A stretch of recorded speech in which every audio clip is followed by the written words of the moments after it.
사랑하고 축복합니다. 6월 18일 토요일 말씀으로 여는 하루 함께 하도록 하겠습니다. 벌써 또 한 주간이 지나고 이제 토요일이고 내일 또 거룩한 주일입니다. 한 주간 지나면서 그 가운데서 또 하나님께서 주신 은혜들이 무엇인지를 한 번쯤 생각해 볼 수 있는 시간들이 좀 있으면 좋지 않겠나라는 생각이 들었습니다.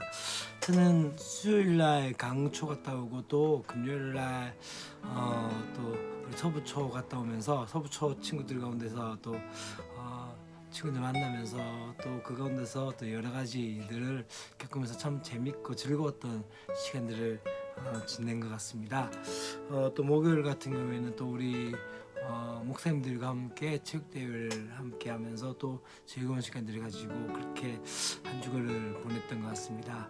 한 주 시간들을 보면서 이런 것들이 있었구나 저런 것들이 있었구나 라는 것들을 생각하면서 그것들을 되뇌임을 통해서 또 하나님께서 우리 가운데 주신 은혜들이 무엇인지를 한번 생각해 보는 것들이 참 중요하지 않겠나라는 생각이 들었습니다. 오늘 우리가 함께 말씀 묵상해 가면서도 말씀을 다시 한번 되뇌이고 또한 그렇게 생각해 가는 것들, 그로 인해서 주님께서 우리를 위해서 행하신 일과 또한 우리 안에서 행하셨던 그 일들을 한 번 정도 다시 한번 생각하면서 그 가운데 감사와 기쁨과 또한 감격들을 회복하는 것들이 중요하지 않겠나라는 생각이 들어집니다. 오늘 우리가 함께 볼 말씀은 마태복음 11장 20절부터 30절까지 말씀입니다. 오늘 첫 번째 이야기가 그렇게 나옵니다. 예수께서 권능을 가장 많이 행하신 고을들이 회개하지 아니하므로 그때 책망하시되 라고 말씀합니다. 곧 어떤 상황입니까? 지금 예수님께서 특별히 가장 많이 기적을 베푸셨던 그 도시들이 회개하지 않은 말미암아 좀 그것을 꾸짖기 시작하는 모습들을 보게 되어집니다. 갈릴리 도시들이 심판을 받게 되는 이유는 무엇입니까? 바로 예수께서 보여주신 그 권능의 행위에 대해서 예수님께서 기대하신 반응을 보이지 않았기 때문이죠. 회개는 바로 세례요한과 예수님께서 동일하게 요구하시는 것인데, 하나님 나라가 임할 때 사람들이 보여하는 반응 중에 하나가 바로 이 회개라는 것을 우리가 봐야 됩니다. 지금 어떻게 얘기합니까? 만약 이방 도시인 두로와 시돈이 이것을 보았다면 베옷을 입고 그렇게 제일에 앉았을 것이다, 곧 회개할 것이다 라고 이야기한 거죠.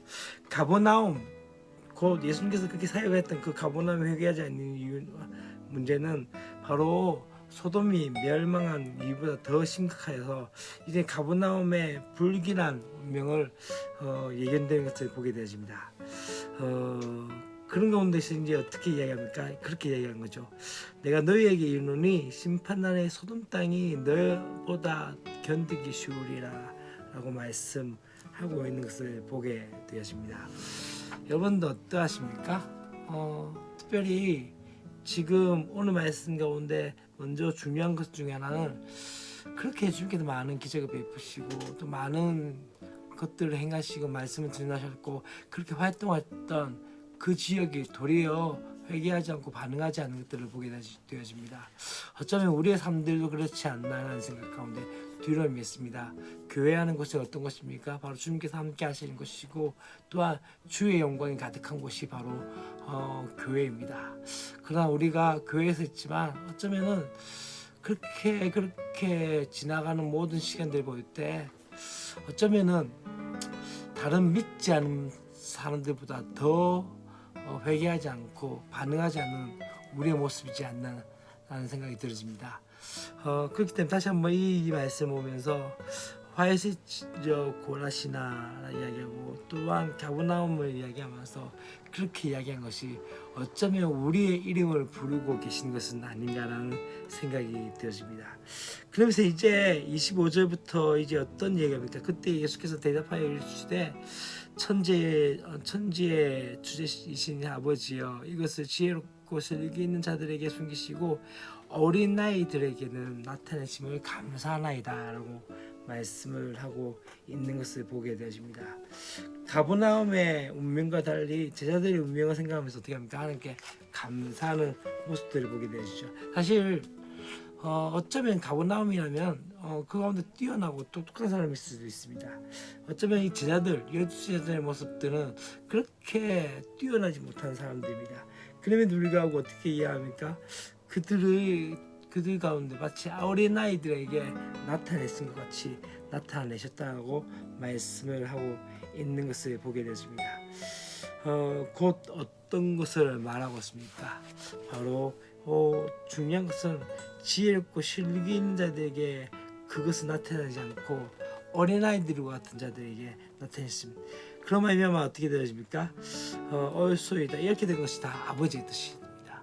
똑똑하고 대단한 사람들 통해서 나타나는 것이 아니라 하나님 나라는 어쩌면 연약하고 부족하고 또한 어쩌면은 그렇게 두드러진 그런 자들이 아니라 정말 연약한 자들에게 나타나게 되어진 것입니다. 그것이 바로 아버지의 뜻, 하나님 나라의 법칙인 것을 보게 되어집니다. 그러면서 다시 한번 이제 예수님께서 초대하는 것을 보게 되십니다.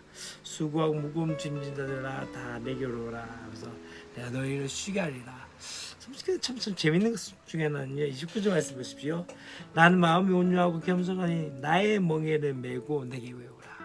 다시 말하면 예수님의 멍에를 함께 매자라고 말씀을 하고 있는 것을 보게 되십니다. 그때 우리의 마음에 쉼을 얻게 되어진다는 거죠.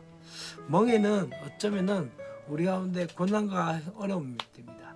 예수님께서 우리가 멍에 같이 매자라는 것은 뭡니까? 주님과 함께 고난을 당하자고 이야기합니다. 그것이 왜 그랬을까요? 그 고난 가운데 평안과 안식이 있기 때문에 그것을 말씀합니다. 그래서 예수님의 명예는 어떠합니까? 좋고 그의 짐을 가볍다라고 말씀을 하고 있는 것을 보게 됩니다.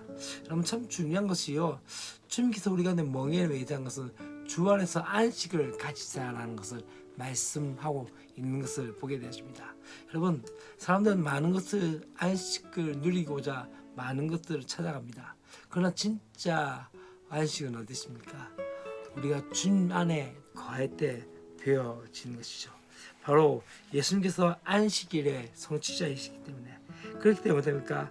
모든 인간은 그 안에서 무엇을 누리게 됩니까? 쉼을 누리게 되죠. 존재의 전제다움이 형성된다고 볼 수 있는 것이죠. 아기가 누구에게 있을 때 가장 안정감을 누릴까요? 바로 엄마의 품입니다. 인간이 가장 안정감을 누릴 수 있는 것은 바로 하나님 품이며 주님 품인 것을 기억하셔야 됩니다. 그래서 오늘 말씀 가운데 그렇게 이야기한 거죠. 어쩌면 이 묵상 시간도 그런 것 같습니다. 그냥 그렇게 하는 시간 같지만 이 시간 가운데서 하나님께서 우리 가운데 주의 말씀 가운데 우리가 안식을 거할 수 있는 시간이 되어짐을 좀 누렸으면 좋겠다는 생각이 들었습니다. 그래서 그분과 함께하는 시간들이 기쁨이며 즐거움이 되었으면 좋겠습니다. 내일 또 거룩한 주일이네요. 주일 우리 함께 예배하는 때 최선을 다해서 하나님을 예배하며 또 월요일날 함께 또 말씀 가운데 나갔으면 좋겠습니다. 사랑 축복합니다. 안녕.